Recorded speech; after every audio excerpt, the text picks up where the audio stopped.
Magandang araw mga banateros at eto na nga si Banat Bay naghahatid sa inyo ng mga reaksyon patungkol sa mga nangyayari sa ating lipunan at sabi ko nga pag tama palakpakan, pag mali banatan. Eto na nga pag-usapan na ho natin ang pag-atras ng bayag di umano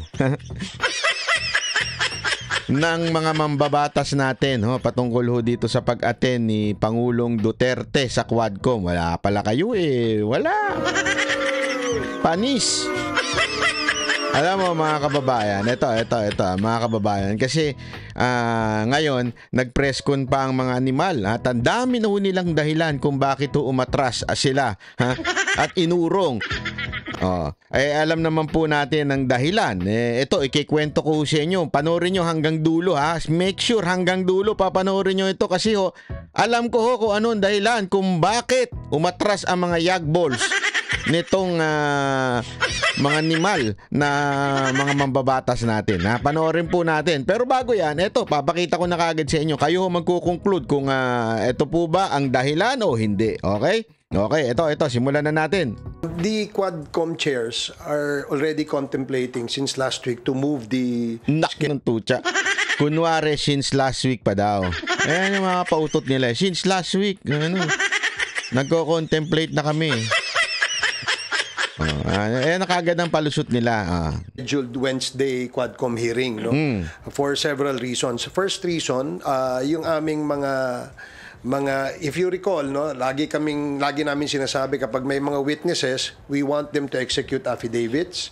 Number two, even if they have executed their affidavits, we will have to vet them. Meron pong legal team ina-assist ang Quadcom to interview yung aming mga because marami po ang gustong magsalita. Marami po ang gustong magbigay ng testimonya. Ang aming pong palagay, kailangan aralin namin, kung sino ho yung aming iharap dun sa usapin ng EJK. Aralin o tuturuan?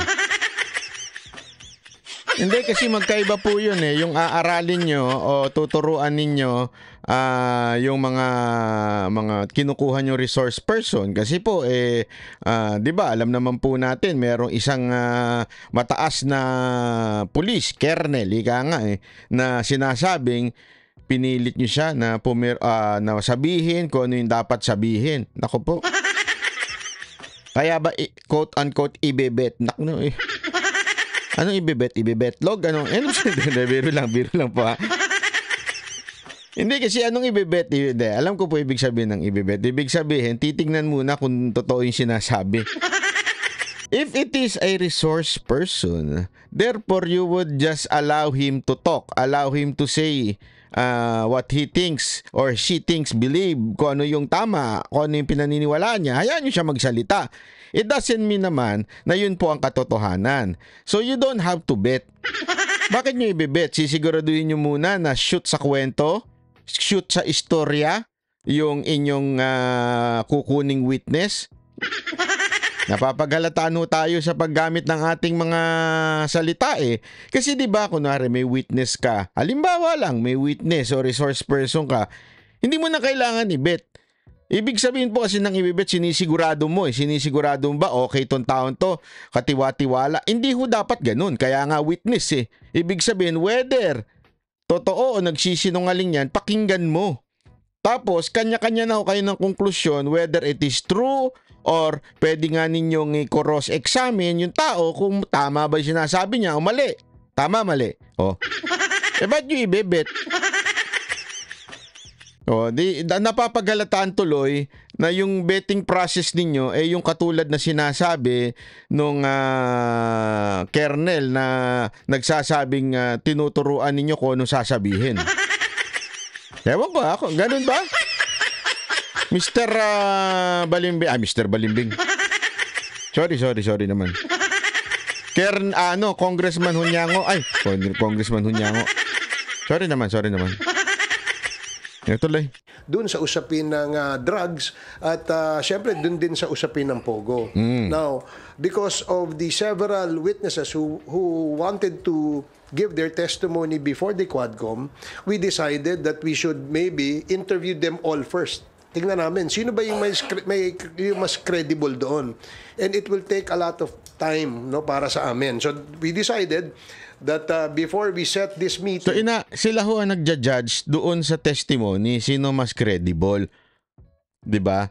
Paano mo kaya nga pakikinggan natin Kaya nga ho makikinig po ang taong bayan. Let the people judge whether that person is telling the truth or not by maybe asking questions from your end, 'di ba? Kunwari, hayaan nyo siya magsalita. Kung nagsinungaling siya, ikaw bilang congressman, o pwede mo siyang tanungin na maaaring magkaiba-iba yung kanyang sagot, na maaaring magsabi na ito po ay hindi credible na witness. But let the people decide whether this person is credible or not. Hindi yung ibibet mo, ito, shoot to sa ating kwento. Ang gulo nyo talaga, sir. again, no, kailangan kumpirmado na kung sino yung ating ihaharap.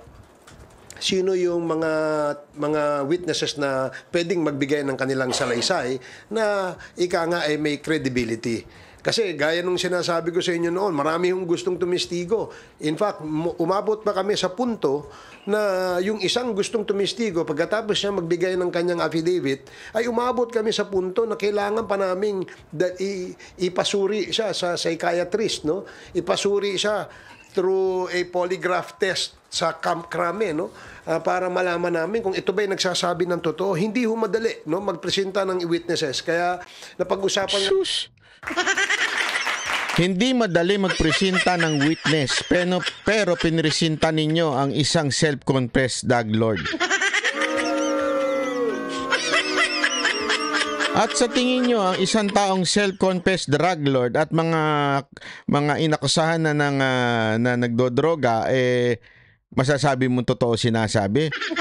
Tapos ito sasabihin nyo, careful kami sa mga witness, inaano namin yan, pinapapsychiatrist namin yan. Ako may suggestion. Ito suggestion ko lang naman. Ba't hindi kaya kayong Quadcom ang mag-psychiatrist, no?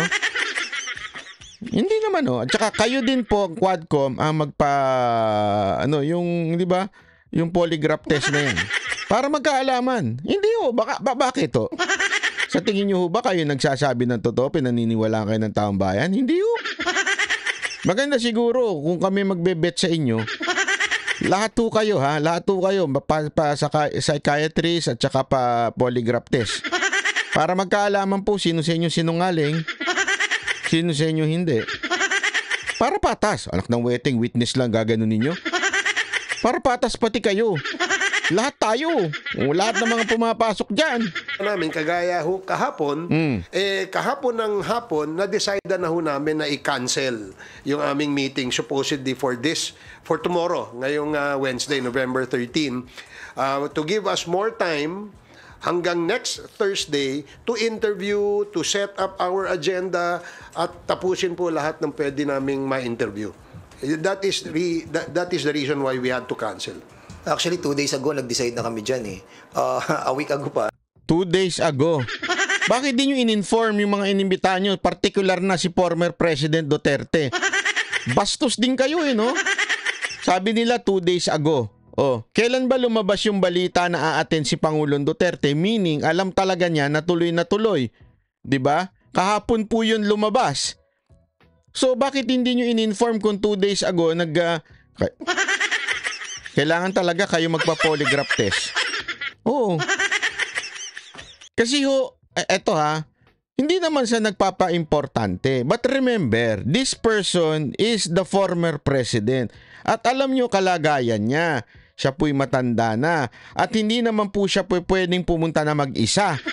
Kasama ang seguridad niya. Ang dami ho niyang security. Siyempre, ang dami hong gustong yumari dyan. Kasi alam mo na ang dami hong ginipit niya na mga oligarch, mga NPA, mga rebelde, mga terorista, mga congressman na tulad nyo.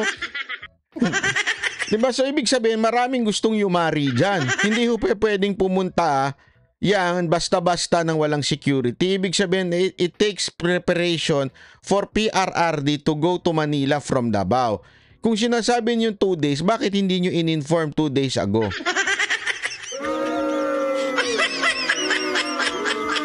Magsasalita lang kayo the day before Magpapa-press call lang kayo the day before yung hearing. Halatang-halatang umatras ang inyong mga itlog. Sorry sa term ha, pero wag na nating pagandahin. Umatras talaga mga betlog ninyo. Yan ang katotohanan. Wag daw tayo maglokohan. Pinag-uusapan na natin, Chairman. And then suddenly, kahapon parang last night, para nakakita tayo na attend na raw sila. And ang problem natin dyan, we have already notified yung mga resource persons, especially yung mga galing sa Cebu, yung mga victims. And at the same time, meron po kami binibet na galing sa Isabela and I think one also from the north. And suddenly, naka-receive tayo ng mga ganun. Sabi niya, they already notified yung mga resource person. Ibig sabihin, sinabihan na nila na makakancel dahil nga galing sa Cebu, blah, blah, blah. Sir! Ako talaga ginagalit nyo, ha? Yung mga di ko naman sinasabing nilalang ko yung mga witness ninyo, ha? Pero hindi naman siguro pupunta yung witness na isang katerba ang entourage. So mga ilan lang ika-cancel niyan? 2 siguro o 3. Oh. Pero itong isa, alam nyo naman na pag pumunta ito, bit-bit ang buong entourage niya.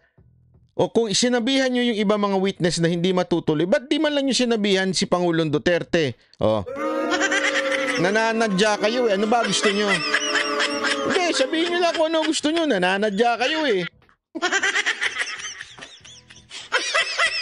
Mga kababayan ko, mga di ba taga Laguna, wag nyo na iboto ulito ah. Ang labo na magpalusot. Napapaghalataan tuloy eh. At saka yung katabi niya, yung tingin ng tingin, bastos din, tingin ng cellphone. Kita nagpe-press code. Huwag nyo na rin isama, iboto yan. Pronouncement that he will be attending. But of course, hindi pa naman po yun official na galing po sa former president that he will be attending on tomorrow's hearing. Unless and until that we have received any copy from him, then most likely. But it's hard to na makapag-ano na po tayo tomorrow because yung pronouncement and the invitation to other resource persons were already been cancelled. Dagdagan ko lang yung sinabi ni Kong Dan. No? Kahapon pa na-cancel na namin yung aming hearing. At 6:30 p.m., the Quadcom chairs have already informed the Secretariat to send out notices to all our members and to all our invited resource persons na hindi po natin matutuloy yung ating hearing ngayong Wednesday, no? At all these notices via email, via digital and Viber notices, pinadala na ho yan kahapon pa lang. And wala ho kaming wala ho kaming confirmation pa kung sino yung a-attend eh. Wala naman ho nagsabi sa amin na may a-attend na sa Wednesday because as early as yesterday, we have already sent out cancellation notices. Kaya wala namang nagulat lang kami ngayon na meron palang gustong umattend, no? Welcome naman po yan sa atin. Kaya lang, na-cancel na po natin. And just to let everybody know that we have already postponed it for November 21st. Thursday next week. So lahat po ng inimbitahan namin na kinancel namin ay iimbitahan ho namin ulit. Nang sa ganoon, mahaba-haba ho yung inyong preparasyon. Sus!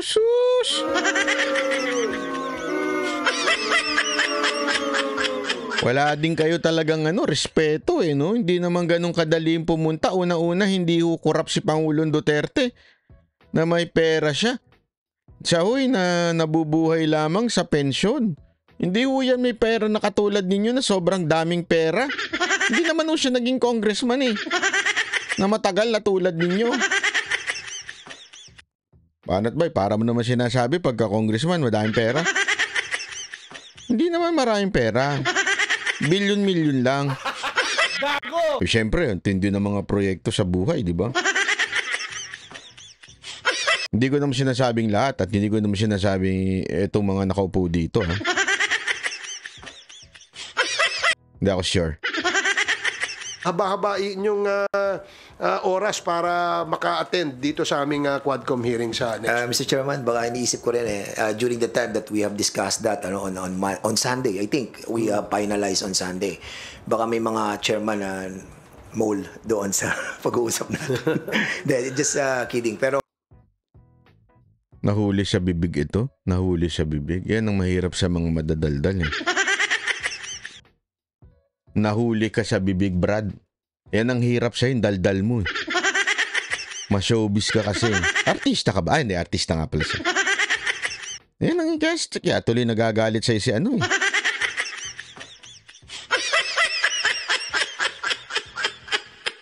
Alam mo kung bakit? Nadula siya. Sunday pa lang pala, na-desisyonan na nila. Sunday pa lang pala, na-desisyonan na nila. Monday ng night, doon pala lumalabas sa social media na attend si Pangulong Duterte. So, ibig sabihin, Sunday night, Monday, pwede nyo na sana siyang sinabihan na huwag na kayong tumuloy kasi hindi ho tuloy. 'Di ba? Sana man lang may courtesy kayong ganun kasi dating presidente yan, di naman po yan kung sino-sino lang eh. Tapos alam nyo naman ang tindi ng entourage niyan. 'Di ba? Alam nyo naman yun eh. So nadulas ka sa sarili mong bunganga. Balakata kasi ang bunganga mo eh.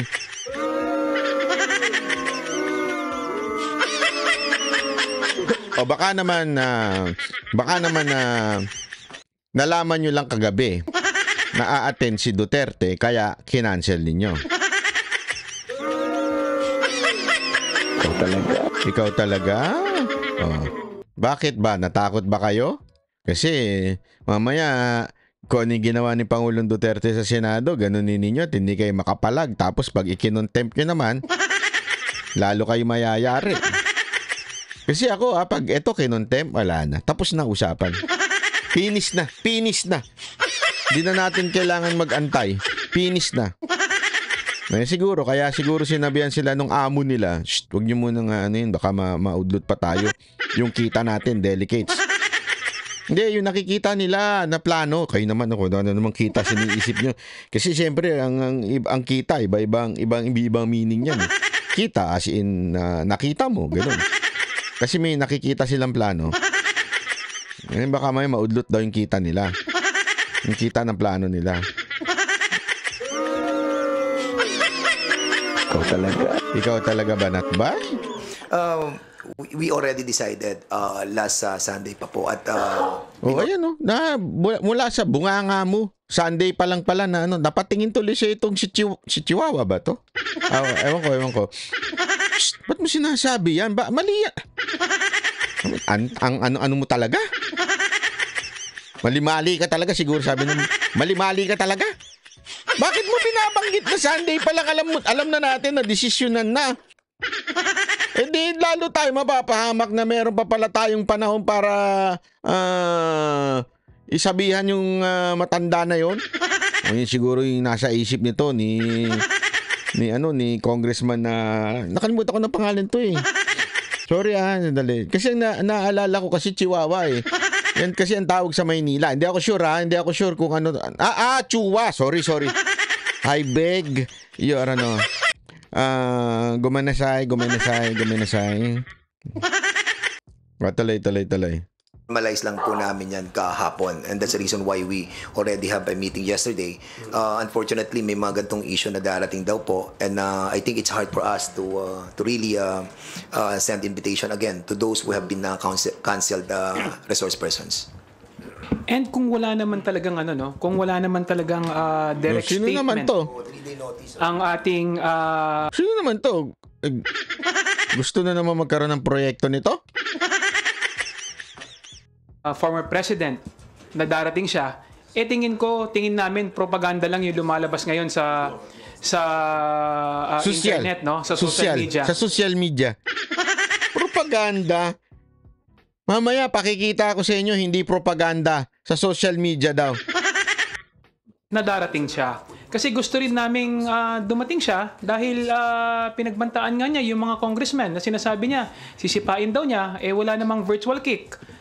Diba? So, mas maganda sana sipain kayo. dumating siya dahil willing naman si Chairman Dan na magpasipa sa former president.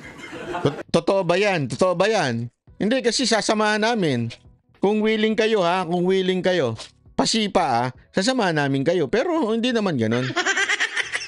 Kayo naman, masyado kayong napapaghalataan na kinakabahan kayo. Kinakabahan kayo. Kasi yung galit ng taong bayan, wala. Yari talaga kayo. Kaya siguro ganyan, ginagawa nyo na lang katatawanan. Kasi nga, alam ninyo, delicates kayo. Virtual kick. Tsaka napakahirap naman po kung na-cancel ng isang committee hearing. Para mag-imbita ka na naman, you need at least 3-day notice sa mga i-invite ninyo. So, masyado na pong short yung ilang oras. In fact, yung mga naging reason kung bakit po kami nag-issue ng subpoena for the second time, na-reissue po namin because we are following our rules dito po sa House. Sir, yung si Attorney Panelo kasi yung isa sa mga nag-confirm na pupunta raw po si former President. Oh, ayan, at least mas alam pa ng media. Si Panelo na yan eh. Tapos, with the cancellation of the hearing, may mga posts po kasi online saying na baka naduwag daw yung Quadcom. Alam mo, unang-una, hindi naman si Attorney Panelo inimbitahan namin. Di ba? Ay, hindi niya gets. Hindi niya gets. Ang sinasabi kasi, Brad, Sir, Congressman, ang sinasabi kasi ng mga kasamahan mo through social media that there is no confirmation from the office of the PRRD. Ang sinabi ngayon ng media, eto, galing na nga mismo kay Panelo. Alam naman po natin ang tagapagsalita ni Pangulong Duterte si Panelo dati at siya talaga ang nagko-communicate ngayon. Kaya nga, abogado siya. Nakita nyo naman sa Senado, siya ang katabi. 'Di ba? So ibig sabihin, hindi siya ang inimbitahan nyo. Hindi yun ang punto doon. Ang punto dyan, ibig sabihin, there is a formal na pagsagot kay Pangulong Duterte na pupunta siya. Yun ang punto doon, sir. Hindi nyo na-gets. Ano ba? Congressman kayo, matatalino kayo. Di umano. Oo, hindi tayo sure eh. Kasi kita nyo naman yun nandyan. Oh. The former president ng aming inimbitahan. And we were informed that the lawyer or the counsel of the former president where we also received letters from the law office of Attorney Delgra. Yun lang yung hinihintay namin na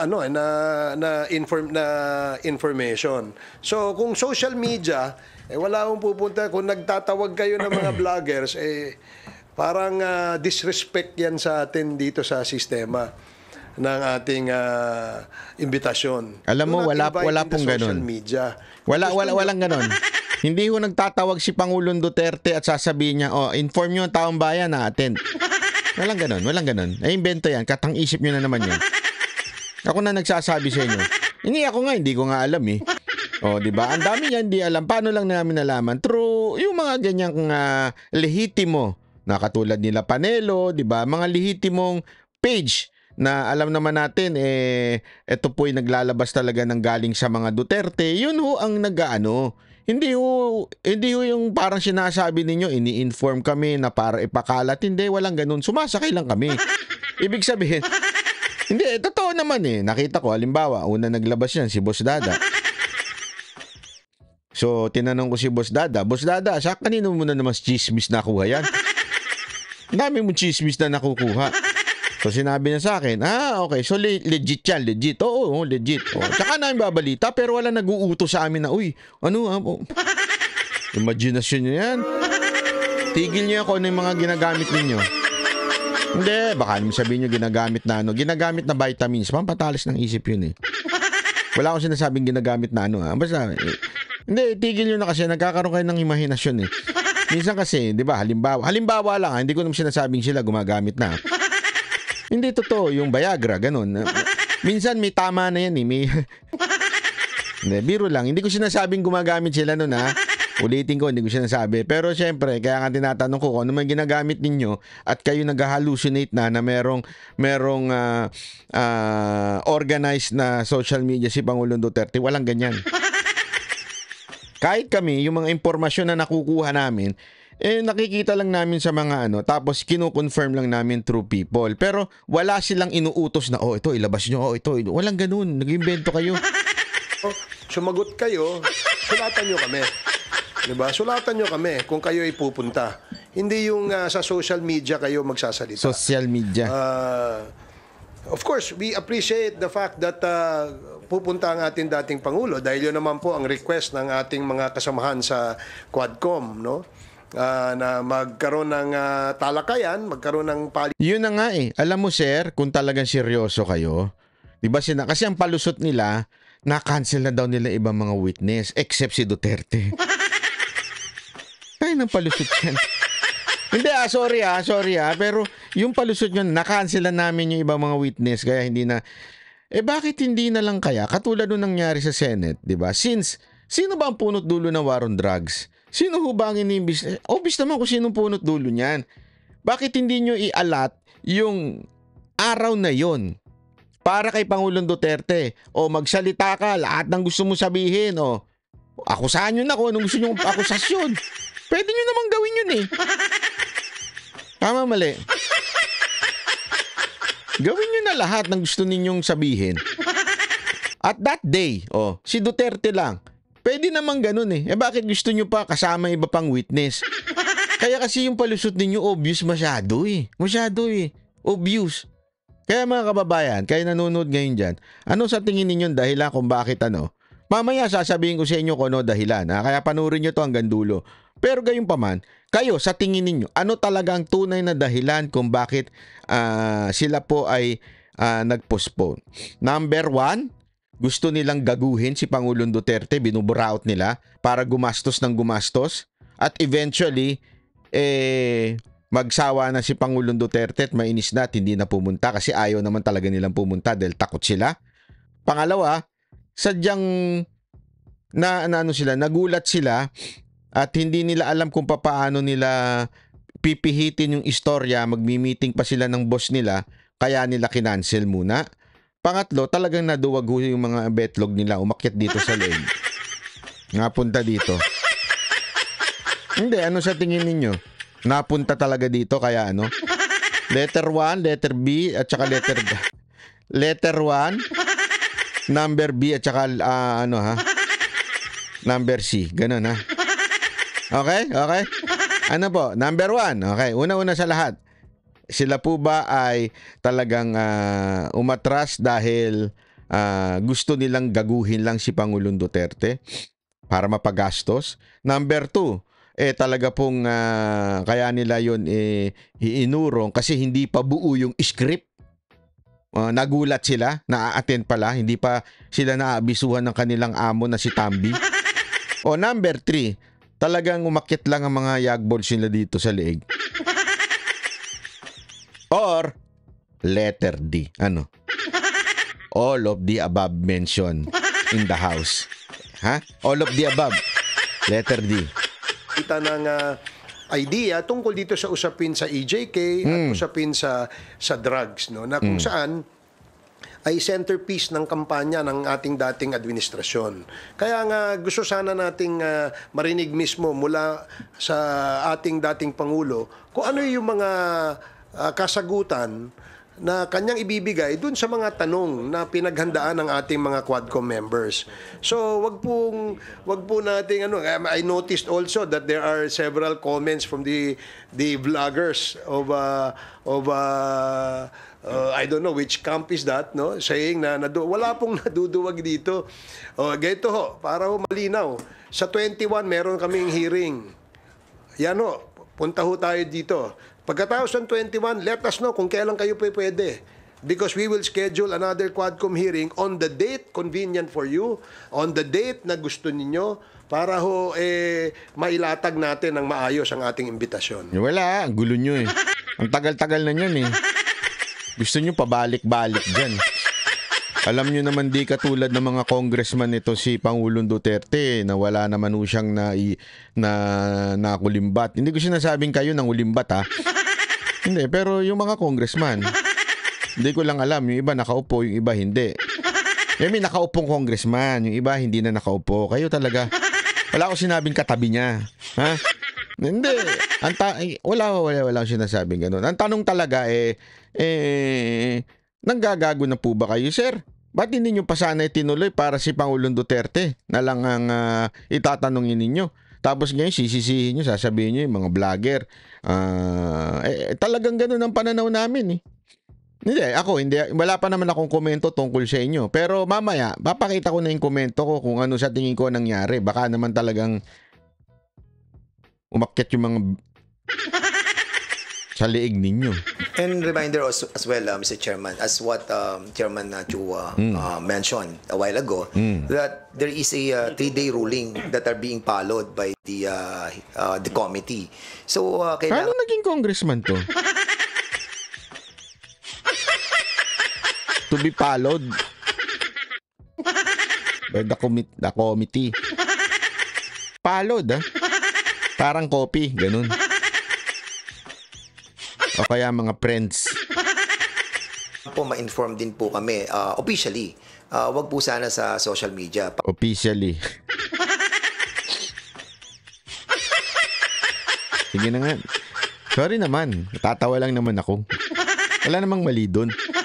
Official naman siya.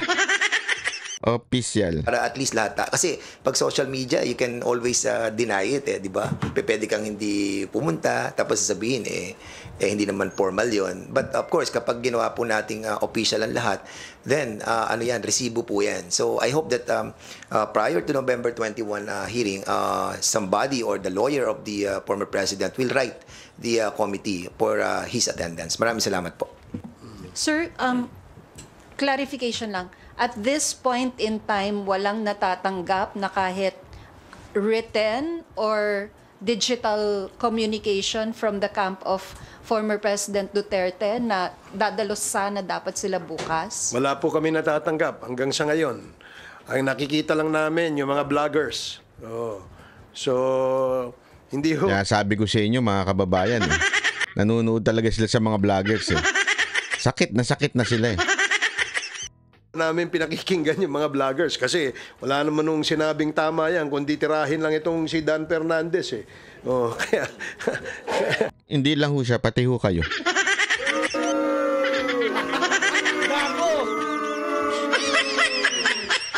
Kayo nga po yung favorite namin Si Dan Fernandez kasi matik na ho yan. Wala ho talaga makukuha yung kumpiyansa sa mga vloggers. Pero kayo ho ang talagang hindi nyo ba napansin? Yung video nyo yung lumabas nun. Video ninyo, balita ninyo na pinupuri ninyo mga Duterte sa war on drugs. Ngayon, galit na kayo. Sir, kayo po din yun. Trending ho nga kayo May video pa nga ako ninyo hanapin nyo. Hindi, kasi baka akala nito, hindi natin ho siya binabash Wala daw tamang sinasabi. Sir, itong sinasabi namin, dati mong pinupuri ang war on drugs. As a matter of fact, you even said na dapat tularan ng ibang bansa. Then biglang ngayon, kayo ang head ng komite na siya nagsasabing madugo at hindi maganda at nagkaroon ng human rights violation ng war on drugs. Ano nangyari sa inyo? Gaano kahalaga? Dali. Linawin ko, hindi ho halaga hindi yung ibig sabihin pera. Ibig ko sabihin, gaano kahalaga, gaano kaimportante. Sa inyo yung ganitong pagbabago ng salita. Anong halaga po yan sa inyo? Hindi, ako nagtatanong lang. Halaga, importance, di ba? Kasi, para ikaw bumaluktot sa sinabi mo, antindi nun. Antindi nun, mga kababayan. Hindi wala akong biro. Ang tindi po ng mga bumabaloktot sa kanilang mga sinasabi. Kaya yun ho ang aming we wrote to them inviting them. Then we also gave them a notice of cancellation via email, via Viber text messages and all other forms of communication. Yun lang ho ang iniintay namin. Kung meron hong letter sa amin, wala ho kami natatanggap. At dahil nga po nung Monday pa, bago po sinabing pupunta si former president sa hearing, sinabi ho yun, na-cancel na namin di ba? Na-cancel na ho, bigla hong nasabing pupunta. Hindi naman ho ganun ang proseso. Di ba? Ang proseso, may imbitasyon kami at hinihintay namin yung reply. But even prior to the reply to our invitation, ay na-cancel na po namin. Kasi nga po, sa nabanggit kong rason kanina kung bakit po namin kinancel. Para lang malinaw yung aming desisyon to cancel the hearing ay kahapon po yon, Lunes, no? Lunes dahil po ang susunod na Sabi ni Dan Sunday. Ang gulo nyo. Mag-text nga kayo. Magkatabi na kayo dyan. Di nyo pa alam kung anong sasabihin ninyo. Magkwentuhan muna kayo. O pre, ano ba sasabihin natin? Pre, yung sigurado para hindi tayo nahalata na paiba-iba, na nangangatog. Kailangan pare-parehong sasabihin natin. Hindi pwede yung paiba-iba. Mag-usap kayo, katabi mo na eh. Kung hindi pa kayo nag-usap. Ano ba yan? Oh. hearing ay sa Miyerkules. Pero last week pa ho, napapag-usapan namin yun dahil nga tuloy-tuloy yung aming vetting sa aming mga witnesses. So we decided na mukhang kukulangin tayo sa oras at sa araw para matapos natin yung interview namin dun sa mga gustong magtestigo. Kaya na naman so yung we decided betting. yesterday ng hapon na i-cancel na ito. And immediately, the Secretariat sent notices to all the resource persons, to all the invited guests, and ati pong mga members. No? Wala hong confirmation na may pupunta si dating Pangulong Duterte. Wala hong ganong information. In fact, nalaman lamang namin na pupunta siya dahil nga marami daw kumakalat sa social media. Social media But na we naman. already canceled. We sent out notices of cancellation kahapon pa ho. So, ang confirmation nila came after we already canceled. So, sa susunod, huwag nyo na i-cancel. November 21 po ang aming next invitation. And if you wish to attend, we will appreciate. If you do not, then please let us know ahead of time. Sir, just another follow-up. Wala. Usually po ba gaano katagal yung response time ng mga resource persons? For example, if you sent out the invitation last kunyari Monday, how long do resource persons reply? Depende sa yung iba immediately they reply, no. Meron na kaagad mga receipt, no, yung mga notices, no. Meaning they acknowledge that they already received the cancellation notice. Yung iba naman, it takes a while, no? Minsan 2 hours, 3 hours, minsan nga hanggang kagabi meron pa nagpadala ng notice at 10:35 p.m. Formal notice of cancellation was sent to Attorney Delgra at 9:23 p.m. And an email also was sent to him at 10:35 p.m. So, sumagot lang siya this morning at 7:14 a.m. this morning. So, we already advised him, but basta ang aming objective ay ma-advise sila prior to the date, the scheduled date of the committee hearing so that hindi na rin po sila maabala. Wala, it was just a acknowledgement receipt of the cancellation. Yun lang ang So meaning they knew already na canceled na yun kagabi pa, no? Because it was already sent eh. So yun yun ang Sir, mali naman kasi yung ninyo. Hindi naman po yan ang sinasabi. 'Di ba? Oo nga, tama ho kayo kagabi. Hindi ho yun ang usapan dito, mga sir, mga ma'am. Ang usapan po dito, sana man lang malayo-layo yung abiso ninyo. Lumabas na yung cancellation ninyo after sinabi na a-attend. Doon lumabas yung cancellation ninyo. Tapos sasabihin nyo, wala kaming alam. Kasi social media lang yan, social media. Pero may alam kayo. Ibig sabihin, you were really informed. Not maybe through the office of the lawyer of PRRD, but through social media na pupunta at a-attend. And siguro nakita ninyo legit yung mga nagpo-post na a-attend si Pangulong Duterte. Kahit nga si Mocha nag-post yan na a-attend siya. So ibig sabihin po, alam ninyo na talagang totoong a-attend. Nalaman ninyo. Kaya nga po, nung nalaman ninyo, maybe not through formal ways, nag-cancel kayo. Kasi, isipin nyo ito ha. Ito linaw. Sunday na pagdesisyonan na nila na magka-cancel. Sana in-inform na doon. Dating Pangulo yan eh. Kaya lang, sinabi ninyo, kahapon ng gabi, tsaka nyo na lang na-desisyonan. Oh. So, ibig sabihin, napag-desisyonan nyo na kayo, pero tsaka nyo na lang sinabi sa Monday ng gabi. Tuesday ngayon, di ba? Monday ng gabi nyo sinabi. Which is, kahapon pa lang, ng hapon, ay ina-announce na ng mga ilang mga tao, lehitimong mga tao, na talagang aattend. At huli naman sa sarili ninyong bibig na kaya nyo nakikita sa social media na aattend si Pangulong Duterte. So, doon pa lang, magkakaroon na ho tayo ng pag-iisip na kaya ka nyo kinancel kasi nalaman ninyo through social media.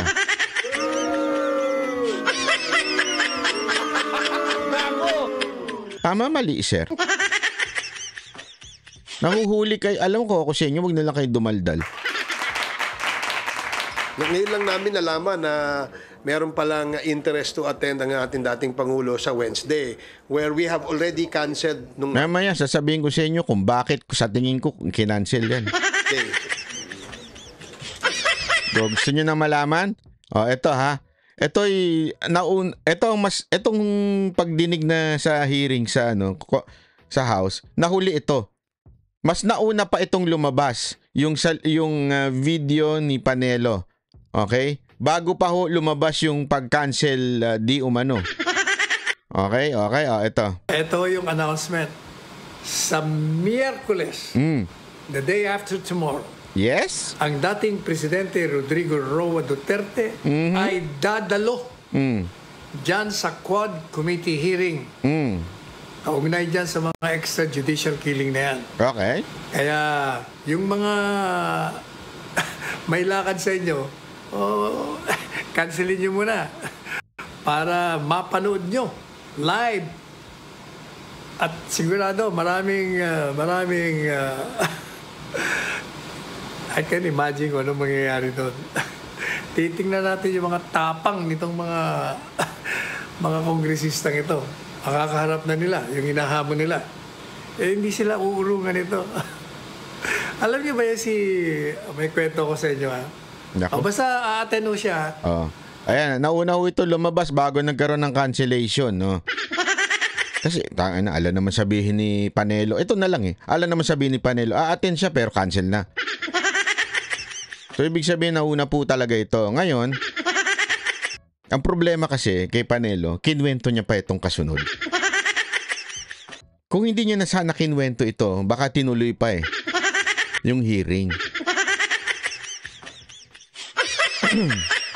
Kaya lang, kinwento pa kasi ni Panelo. Ito talaga si Attorney Panelo, kinwento pa ito. Ito siguro, malamang, ito ang dahilan. Malamang. Yung kung wala rin lang kayong ginagawa, salubungin natin ang Presidente Duterte sa pagdalo niya dyan sa Batasang Pambansa, Batasang Pambansa, sa may Commonwealth. Papunta doon. Doon ang gagawing hearing. At siya nga pala, kausap ko lang ko kanina si Presidente Duterte. Sabi niya, mag-aabogado ka sa akin, Sal. Sabi niya, mag-enter ka ng appearance mo as my lawyer. Ikaw ang lawyer ko sa Maynila. Si Attorney Delgra, ang abogado ko sa Davao. Kayong dalawa. Ang aking mga abogado doon. Siyempre nga ako, ikaw pa. Sigurado. Paano kung i-contempt nila si PRRD attorney? Unang-una, bakit i-contempt? wala namang dahilan kung bakit i-contempt. Pero anyway, may kikwento ko sa inyo. Ito, naku, patay tayo. Alam niyo, prosecutor pa ito. Nung piskal pa siya. Yan ang mahirap dito kay... Kasi ba't mo kinwento to? Nangatog tuloy itong mga na ito Alam niyo ba na nagka-debate sila, nagka-argue sila doon sa presiding judge. Kasi pinagpipilitan ng judge noon sa Davao. Yung mali. Naku. Yung maling batas. Basa niya sa probisyon. Itong si Presidente Duterte, mataas ang nakuha nito. Kung hindi tayo nagkakamali, baka 100 yata o 99 ang nito. Ang grado sa criminal law sa bar exams. Kaya alam niya ang kanyang batas. Talagang Sinasabi niya na, alam ko, mali ka. Pinagpipilitan ng judge. O madalit sabi, nagsisigawan na sila. Ang sabi ni Presidente Duterte, dahil ayaw tumigil itong judge, PI, sabi niya, ikaw, judge, doon tayo sa labas. Magbarilan na lang tayo. Kung pagpipilitan mo yung mali, barilan tayo doon sa labas. Yan. Edi, nakakuha siya ng katapat niya. Marami na hong Grabe, no? Judge ho ito, ha? Itong kalaban niya, hindi ho madaling ano yan. Maano siya dyan. Pero sabi niya, halika, barilan na lang tayo. Napaisip tuloy ako, mga kababayan, eh. Gawin kaya ni Pangulong Duterte sa Congress yun? Sabihin niya, alam mo, mali kasi kayo. Gusto nyo, barilan na lang tayo dito sa labas.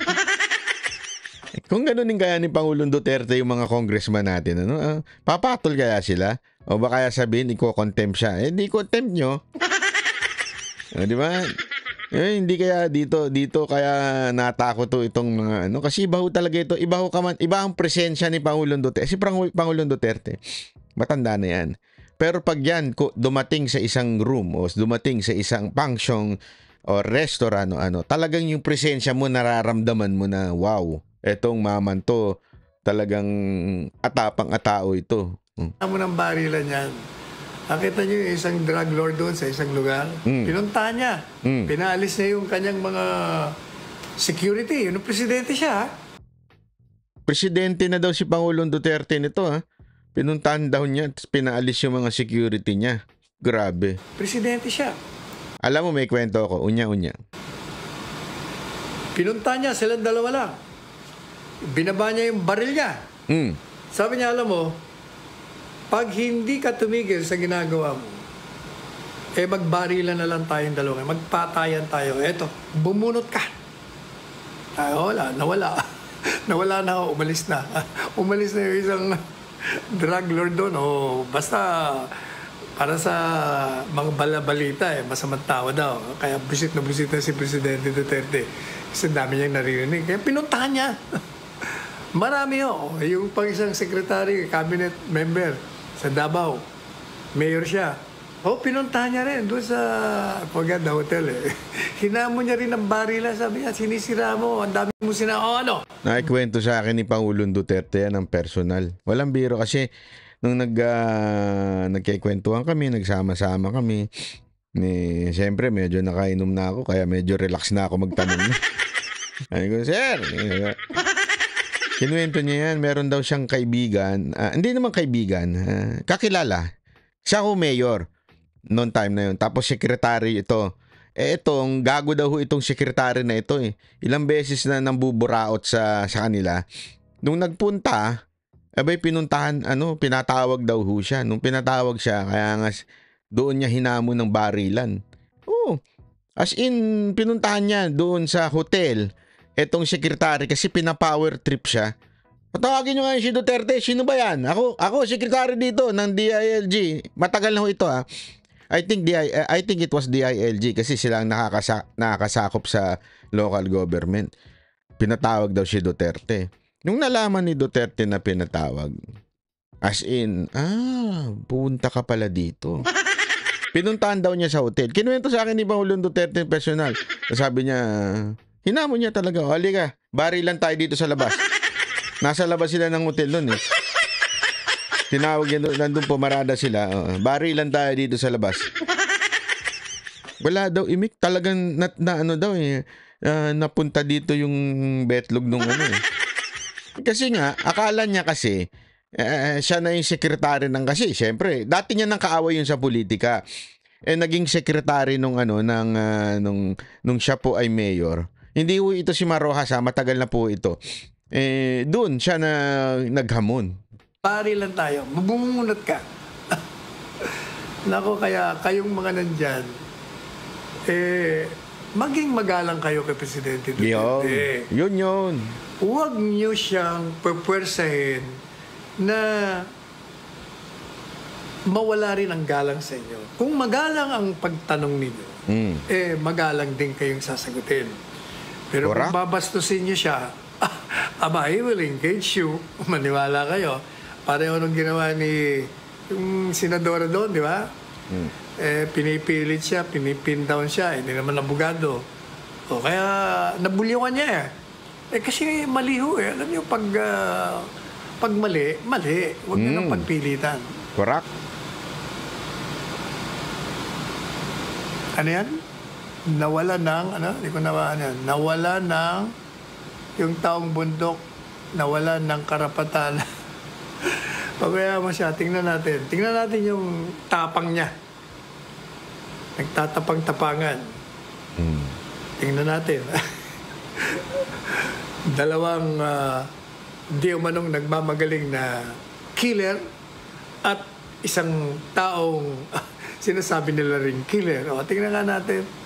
Pero alam nyo, sa lahat ng nakita kong matapang, mabangis na tao, itong si Presidente Duterte, ang pinaka mabait, mahinahon, magalang, at mapagpatawad.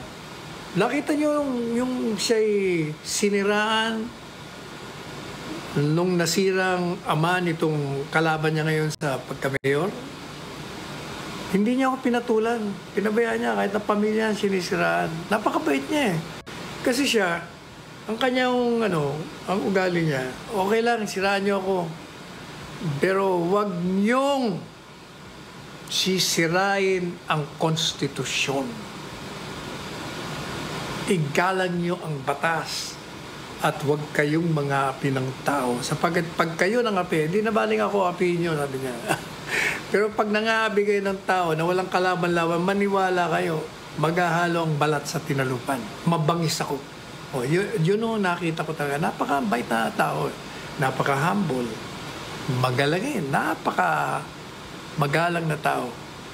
Kaya hindi ba nung makilala ko siya, hindi ko talaga siya tinantanan na hindi tumakbo Pangulo ng bansa. So ayan nga po ang sinabi ni Panelo, kaya sa tingin ko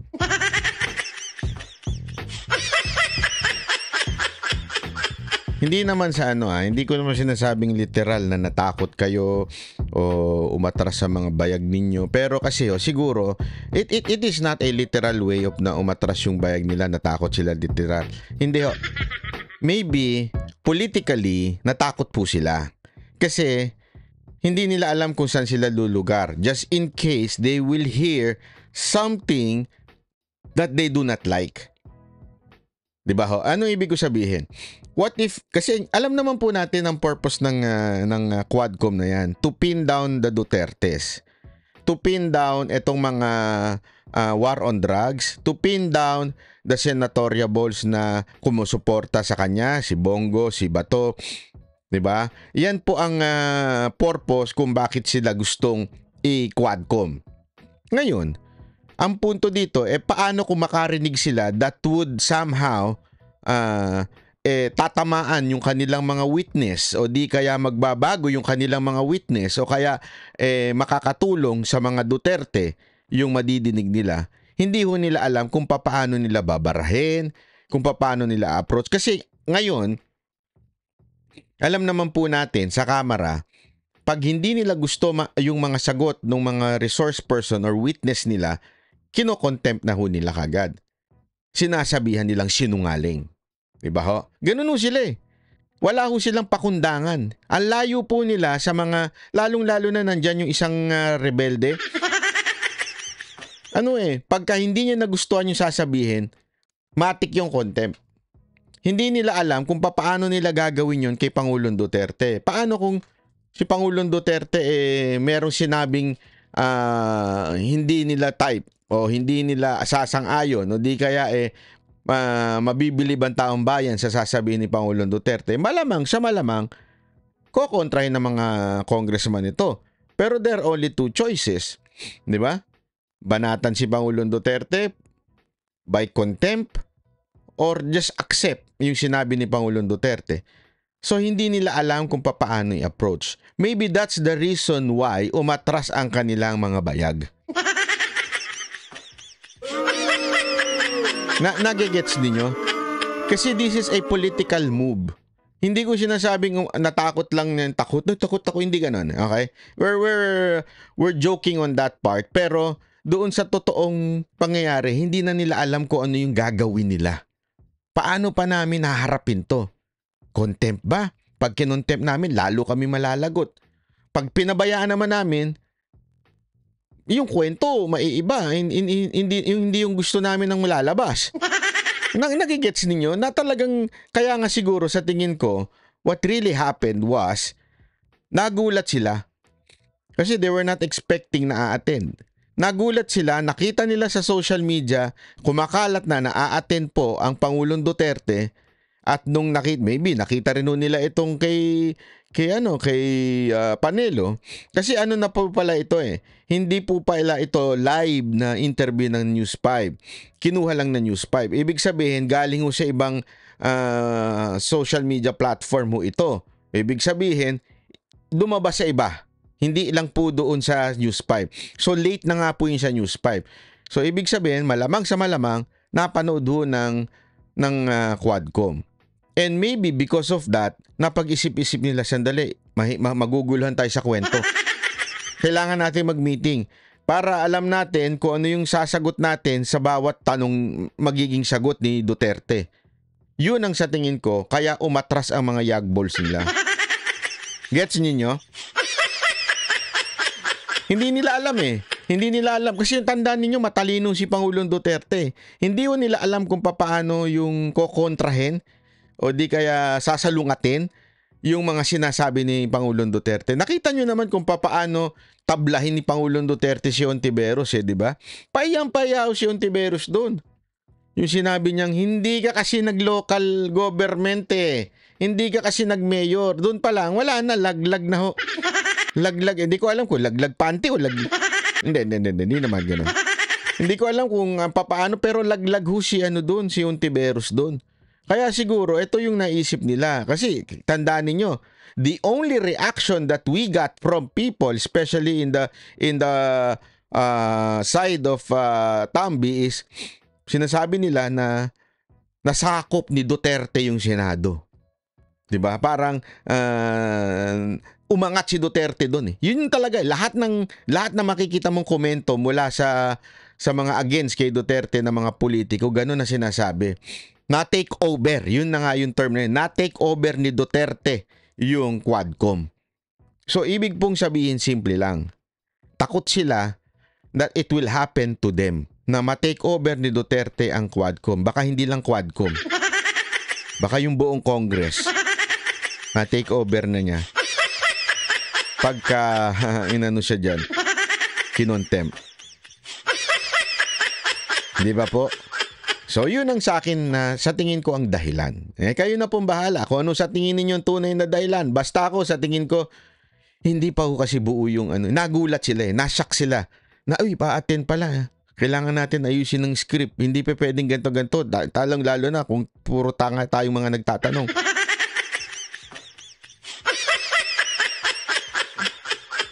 Hindi, imagine niyo na lang to. Wala ko sinasabing tanga to pero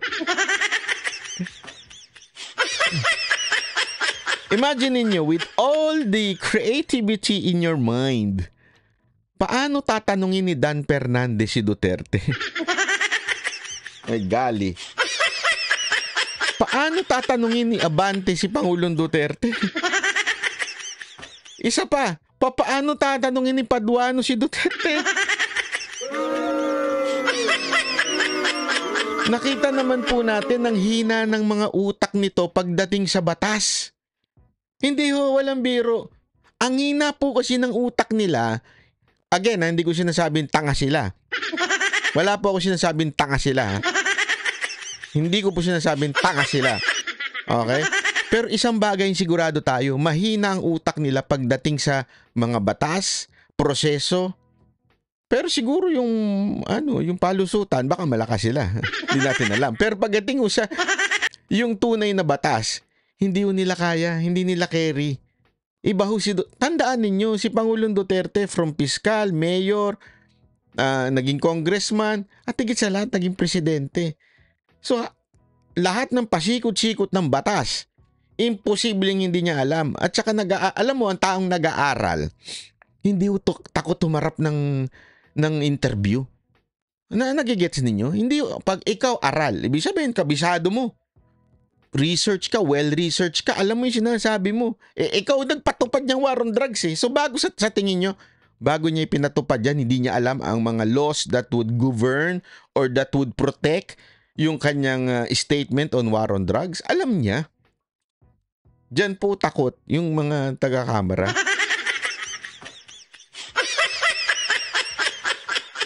Alam naman po natin mga taga-kamera.